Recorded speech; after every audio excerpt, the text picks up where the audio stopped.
Halo semuanya, apa kabar? Kembali lagi dengan saya Putri. Halo semuanya, kembali lagi di Tips 5 Menit bareng Pipit. Kali ini aku akan memberikan tips tentang gimana sih caranya kita melakukan metode riset pasar agar produk kamu lebih laku. Metode-metode apa aja yang bisa kamu lakukan untuk melakukan riset pasar terlebih dahulu sebelum menjual produk kamu. Atau sebelum menentukan produk apa yang mau kamu jual. Langsung aja, yang pertama tujuan melakukan riset itu sebenarnya apa sih? Tujuan utama melakukan riset pasar adalah untuk mempelajari dan mengetahui pasar yang terkait dengan produk atau layanan sebuah bisnis. Nah, ini juga bisa kamu jadikan sebagai sebuah langkah awal untuk melakukan riset terhadap layanan atau produk yang kamu miliki. Memutuskan bagaimana audiens atau konsumen akan bereaksi terhadap suatu produk atau layanan. Jadi, dengan kita melakukan riset ini, kita mengetahui apakah kira-kira produk yang kita jual atau layanan yang kita berikan itu disukai banyak orang atau tidak, atau banyak yang membutuhkan atau tidak. Gitu. Jadi kita harus melakukan riset terlebih dahulu sebelum kita menjual produk atau layanan yang kita miliki. Langsung aja metodenya gimana?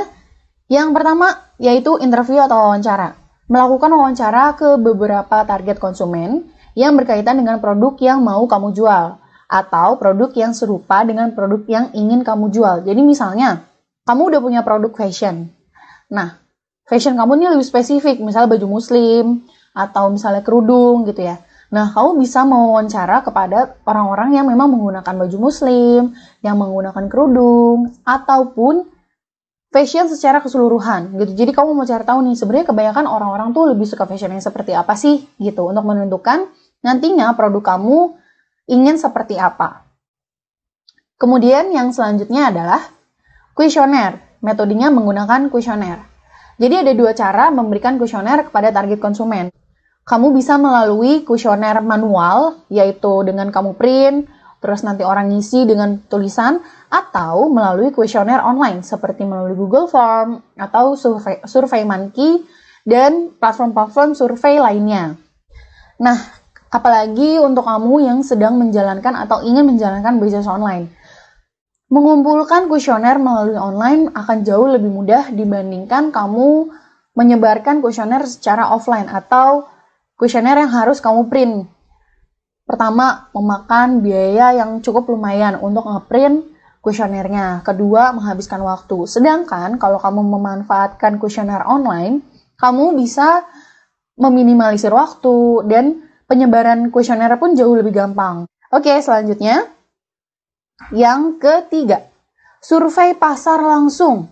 Metode ini dilakukan hampir sama dengan interview atau wawancara. Bedanya hanya pada jumlah konsumen yang diriset jauh lebih banyak sehingga bisa mendapatkan perspektif lebih banyak. Jadi kalau misalnya wawancara itu hanya menggunakan sampel. Jadi misalnya 10 orang atau misalnya cuma 15 orang. Nah, kalau survei pasar, kamu bisa melakukan survei kepada beberapa orang yang jauh lebih luas dibandingkan dengan wawancara gitu. Jadi kamu bisa survei langsung, bisa semacam observasi seperti itu, observasi langsung ke market.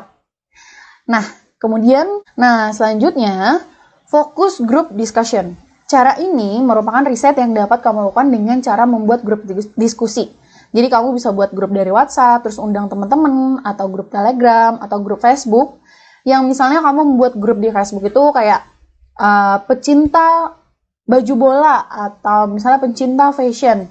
Nah, pasti kan di dalam grup itu akan banyak orang-orang yang sharing-sharing, akan banyak orang-orang yang memberikan kayak, fashion ini bagus ya, fashion ini bagus. Nah, dari situ kamu bisa melihat kira-kira memang market tuh lebih sukanya apa, konsumen yang menyukai fashion tuh lebih ke arah mana sih gitu, apakah keunikan atau ke kualitas bahan yang dijadikan baju atau dijadikan celana dan lainnya.